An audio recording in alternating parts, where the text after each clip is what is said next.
Hi, today I'm going to share with one vlog trip story. Actually നമ്മൾ plan ചെയ്തൊക്കെ ഇറങ്ങിയതാണ് രാവിലെ തന്നെ പുറത്ത് പോകണം എന്നൊക്കെ. ബട്ട് നമ്മൾ ഇറങ്ങുന്ന സമയത്ത് നല്ല മഴയായിരുന്നു. അന്നത്തെ ദിവസം മോർണിംഗ് തൊട്ട് തുടങ്ങിയ മഴ ഫുൾ ഡേ ഉണ്ടായിരുന്നു. നമ്മൾ പോകാൻ ഉദ്ദേശിച്ചത് കുറച്ച് ഫോറസ്റ്റ് ആയിട്ടുള്ള ഒരു സ്ഥലത്ത് പോകാം എന്നായിരുന്നു കേട്ടോ. അങ്ങനെ നമ്മൾ പോയിക്കൊണ്ട് ഇരിക്കുമ്പോൾ വിചാരിച്ചു ഓക്കെ ഇങ്ങനെ മഴ പെയ്തിട്ടങ്ങ് നിൽക്കും എന്നൊക്കെ വിചാരിച്ചു. പക്ഷേ അങ്ങനെയൊന്നും ഉണ്ടായിരുന്നില്ല. പോകുമ്പോൾ തൊട്ട് നല്ല മഴയായിരുന്നു. നമ്മൾ പോകുന്ന വഴിയാണിത്, തൃപ്പരപ്പ് പോകുന്ന റൂട്ടിലോട്ടായിരുന്നു പോയിക്കൊണ്ടിരുന്നത്. ആക്ച്വലി പോകുന്ന വഴിക്ക് ഇതുപോലെ നല്ല ഭംഗിയുള്ള കാണാൻ നല്ല നൈസ് പ്ലേസ് ആണ്. ഇത് നോക്കി ഇതുപോലെ ഒരു ചാനൽ പോലെ ഇങ്ങനെ വന്നിട്ട് വെള്ളം വീഴുന്നു. കുറേ ആളുകളൊക്കെ ഉണ്ട് കേട്ടോ അവിടെ വന്ന് കുളിക്കാനൊക്കെ നിൽക്കുന്നുണ്ട്.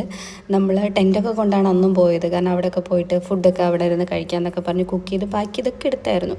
കാണാനായിട്ട് നല്ല ഭംഗിയുണ്ട്. നല്ല മലയും ഒക്കെ ആയിട്ട് നല്ല പ്ലേസ് ആയിരുന്നു. എനിക്ക് ഇഷ്ടപ്പെട്ടു.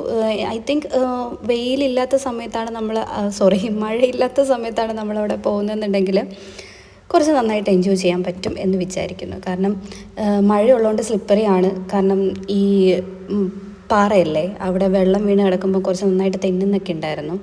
പക്ഷെ കാണാനായിട്ട് നല്ല രസമുണ്ടായിരുന്നു കേട്ടോ. നമ്മൾ ആ ഹില്ലിൻ്റെ ടോപ്പിൽ പോകുമ്പോഴത്തേക്കും ആ വ്യൂവും പിന്നെ മഴയുള്ളത് കൊണ്ട് മിസ്റ്റായിട്ടും തോന്നി.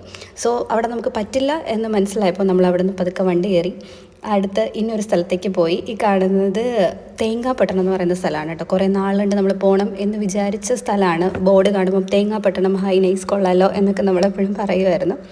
സോ നമ്മൾ അങ്ങോട്ട് പോയി. അവിടെ ഹാർബറിൻ്റെ അകത്ത് കയറി. അപ്പോഴും മഴയുള്ളത് കൊണ്ട് നമുക്ക് പുറത്തോട്ടൊന്നും അധികം ഇറങ്ങാൻ പറ്റിയില്ല. താങ്ക് ഗോഡ് ആ ടൈമിൽ കുറച്ച് മഴ കുറവുണ്ടായിരുന്നു. സോ നമ്മൾ അവിടെ ഇറങ്ങിയിട്ട് ഇതുപോലെ അന്ന് സൺഡേ ആയതുകൊണ്ട് ഈ പറഞ്ഞ പോലെ ബോട്ടൊക്കെ ഇങ്ങനെ വരിക്ക് കെട്ടി വെച്ചിരിക്കുമായിരുന്നു. ഒരു കെട്ടിയ ബോട്ടിൽ നമ്മൾ കയറി. നല്ല കാറ്റുണ്ടായിരുന്നു. നല്ല റിലാക്സ് ആയിട്ട് തോന്നി. അവിടെ കുറച്ച് സമയം നിന്നപ്പോഴാണ് ഓക്കെ ഇന്നത്തെ ഡേ വേസ്റ്റ് ആയിട്ടില്ല എന്ന് തോന്നിയത്. കാരണം അത്രയും നേരം അയ്യോ ചുമ്മാതായിപ്പോയല്ലോ ഇറങ്ങിയത് എന്നൊക്കെ വിചാരിച്ചു. കാറിൽ തന്നെ ഇരുന്ന് ഫുഡൊക്കെ കഴിക്കുമായിരുന്നു. കാരണം അത്രയ്ക്കും മഴയായിരുന്നു. ഒരു ഡേ ചുമ്മാ പോയല്ലോ എന്നൊക്കെ വിചാരിച്ചു. പക്ഷെ നല്ല ഭംഗിയുണ്ടായിരുന്നു. അങ്ങനെ നടന്നു വരുമ്പോഴാണ് കേട്ടോ ഇത് കണ്ടത്. നല്ല ഭംഗിയുണ്ട് കാണാൻ വേണ്ടിയിട്ട്. ഫസ്റ്റ് ടൈം കാണുവാണ്. ഐ തിങ്ക് ഇതുമായിട്ട് റിലേറ്റഡ് ആയിട്ടുള്ള ആളുകൾക്കൊക്കെ മനസ്സിലാവുമായിരിക്കും. എപ്പോഴും ഹാർബറൊക്കെ പോകുന്നവർക്ക് കണ്ടാൽ മനസ്സിലാവുമായിരിക്കും. എനിവേയ്സ് നമുക്ക് ഫസ്റ്റ് ടൈം എക്സ്പീരിയൻസ് ആയിരുന്നു. ഐസ് ഇതുപോലെ പൊട്ടിച്ചിട്ട് ഇങ്ങനെ ഒരു മെഷീനിലിടുന്നു. അത് പൊട്ടിച്ചിട്ട് ആ ഒരു ട്രാക്ക് പോലത്തെ എന്താ പറയണ്ടതെന്ന് എനിക്കറിയില്ല. അതിനകത്ത് ഇങ്ങനെ പോകും. ബോട്ടിൻ്റെ അകത്ത് അടിയിൽ ഫില്ലാക്കും. അവരിത് നിറച്ചതിന് ശേഷം ഇതും കൊണ്ട് പുറം കടലിലോട്ടൊക്കെ പോകും പോലും. ആ ഒരു സെറ്റപ്പിന് വേണ്ടിയിട്ടാണ് ചെയ്യുന്നത് കേട്ടോ. എനിവേസ് കാണാൻ നല്ല ഭംഗിയുണ്ടായിരുന്നു. പിന്നെ ചെറിയ ചെറിയ ബോട്ടുകൾ സൺഡേ ഈവനിങ് ഇറങ്ങാണ്, മൺഡേ മോർണിംഗ് ഫിഷിങ് ചെയ്യാൻ വേണ്ടിയിട്ട്. കാണാനായിട്ട് നല്ല ഭംഗിയുണ്ടായിരുന്നു. അവിടെ കുറച്ച് സമയം സ്പെൻഡ് ചെയ്തപ്പോഴാണ് കുറച്ച് ഓക്കെ ആയത്. കാരണം ഓക്കെ ഇന്നത്തെ ഡേ വന്നത് വെറുതെ ആയി പോയില്ലല്ലോ എന്ന് തോന്നിയത്.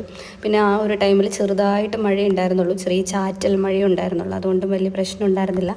റഹാൻ മോനക്ക് ഇതുപോലെ ബോട്ടിലും വെള്ളത്തിലും ഒക്കെ ഏറി കളിച്ച് അവൻ കുറച്ച് എൻജോയ് ചെയ്തു. അപ്പം ഇന്നത്തെ ഒരു ദിവസത്തെ ഒരു ഡേ അങ്ങനെ അങ്ങ് പോയി.